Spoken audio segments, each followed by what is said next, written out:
Upon its debut in theaters earlier this year, John Krasinski's If was hoping to make a big splash at the box office, but unfortunately it ended up being nothing more than a pebble dropped into a very deep lake. Starring Ryan Reynolds as Cal, the family fantasy comedy only managed to take in $186 million at the box office, which is a far cry from the reported $275 million it needed to break even.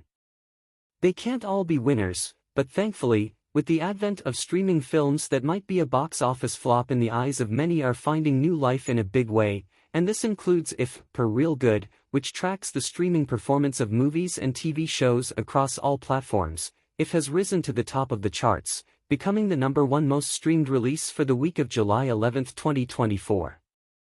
Hitting Paramount Plus on July 9, the film faced some stiff competition from the recently released Season 3 of The Bear, HBO's House of the Dragon Season 2, and Prime Video's The Boys, Season 4 of which began streaming on June 13 and wrapped yesterday. If managed to beat them all away and claw its way to the top spot from the #9 position it held the previous week, making the Ryan Reynolds flick a bona fide streaming hit with a star-studded cast that featured not only Reynolds and Krasinski, If also had quirky, imaginary characters voiced by the likes of Steve Carell, Phoebe Waller-Bridge, Awkwafina, George Clooney, Emily Blunt, Bradley Cooper, and Matt Damon, to name a few. With an Academy Award-winning lineup like that, it's a wonder the movie didn't take in $1 billion at the box office, much like the Super Mario Bros. Movie did in 2023. Therein lies the crux, however, as If was an original idea, and not an established franchise like the aforementioned Mario Bros., or something like Despicable Me 4, which is currently thriving at the box office, having already made $465 million in less than 20 days.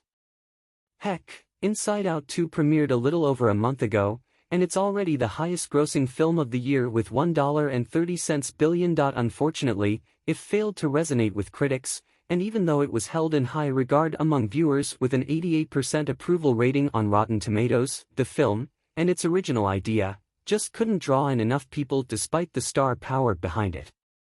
It's just another example of a world where everyone and their mother on social media is calling for Hollywood to come up with some new and interesting plots, but when it comes time to actually support those ideas, most people are like,